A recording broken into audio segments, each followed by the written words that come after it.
guys, welcome to my channel. My name is Cassandra and I'm a mom of two, a 3-year-old and a 2-year-old. And today I'm going to be sharing with you a review of the curriculum Before 5 in a Row, which is meant for ages 2 to 4.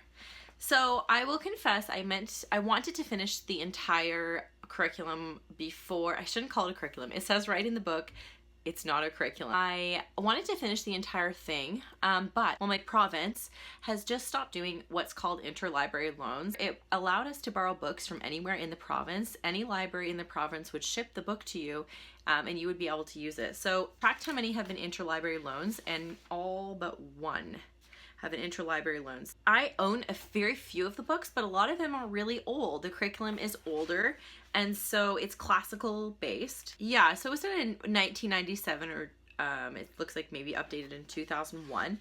And but the books though are from 1980 or 1995. Like they're old enough where I can't find them at my library. And even to find them on Amazon, like sometimes you'll find them and they're like $60 or something because they're not easy to find and not currently available. At least that's a problem for me here in Canada. Maybe in the States, I know Amazon's like a little better. So how the curriculum works is, I'm just gonna call it curriculum, guys. I'm sorry. You know what I mean. How it works, the program, I'll say, works, is that you have all your stories here, and then you have at the back is like a bunch of different activities and different things you can do with your toddler. So here, I'll show you the ones we're on here. So we did the book, Jessie Bear, What Will You Wear? And it tells you all the information you need to find the book. And then it gives you different things, always a Bible activity or like thing to go with it, which I really liked. And then a bunch of different activities you can do with the book. So as you can see, I've done different things. Sometimes the things are really complex, like you have to make felt puppets or something, and so I would adapt it to what I wanted to do and write little notes of what I wanted to do. And then see, look at this is all for one book, all these different activities, and then I just made notes of what I thought about each activity in the book and how my kids responded. So, and then there was the book The Yellow Ball. So you'd play with the ball after, you'd follow the ball in the book.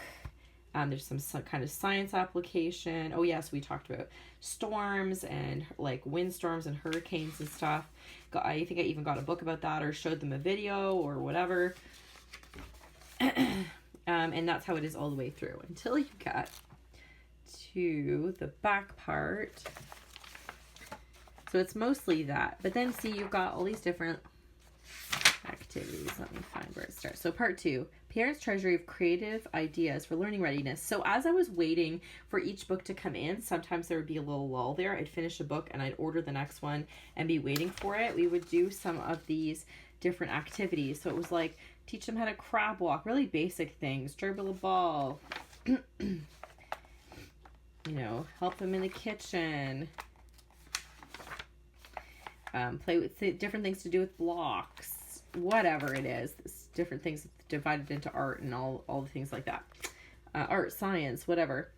And then it has additional books. It always has additional books in each part. So like we're doing Ask Mr. Bear, it'll have like an additional book that you could get that goes either by the same author or has the same themes or whatever.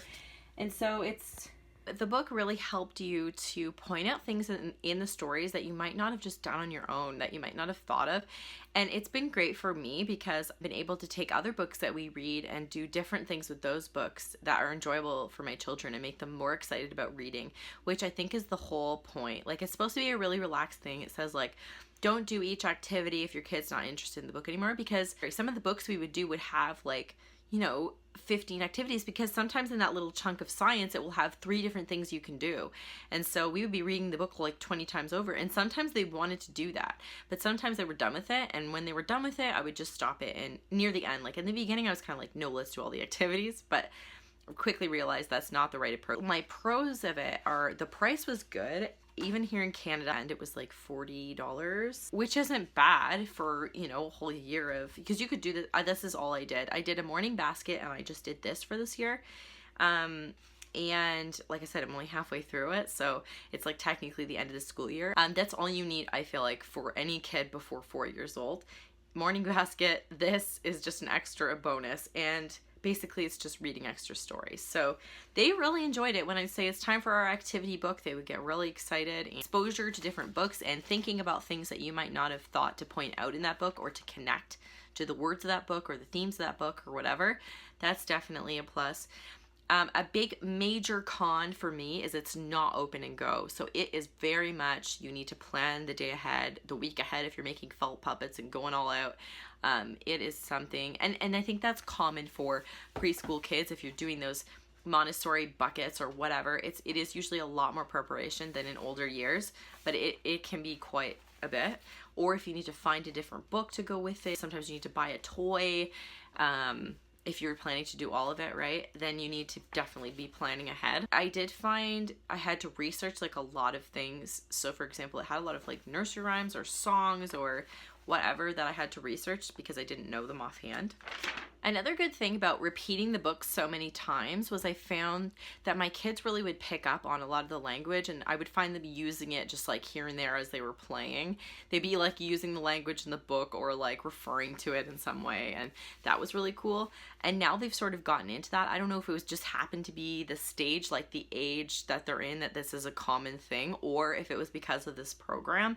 But I do find when we read books now, they want, like when we get our books from the library each week, they want to read them over and over and over again. And it gets to the point where my daughter like memorizes half the books. And those are the books she likes, that she can say the words, like, you know, I'll turn the page and she can say the words on the page without reading them because she just knows them, right? And so that's been a really cool thing I found. Like, she just comes up with the funniest things. Like the other day, I have to tell you this joke because like I think it's so funny.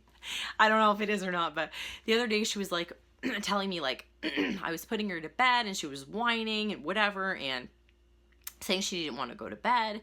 And finally she's like, Mom, do you know why I don't want to go to bed? And I was like, no, tell me why, you know, humor me. And she's like, because I'm nocturnal. Like this, like dead serious. Like she understands the word.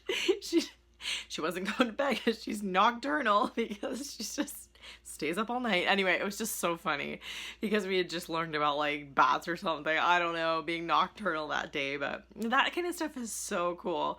Like to see how they've applied something you've taught them. That's just such a joy of homeschooling, isn't it? To like see these things, you don't miss them, you get to see them, and you get to treasure them forever. So if you've tried this program, let me know. Give this video a thumbs up if it's been helpful to you. Please also consider subscribing, of course, always subscribe, and ring the bell too so that you know when I've posted new videos, and you can come and comment and talk to me and leave your thoughts on my videos. I really appreciate that. And that's it. Thanks, guys.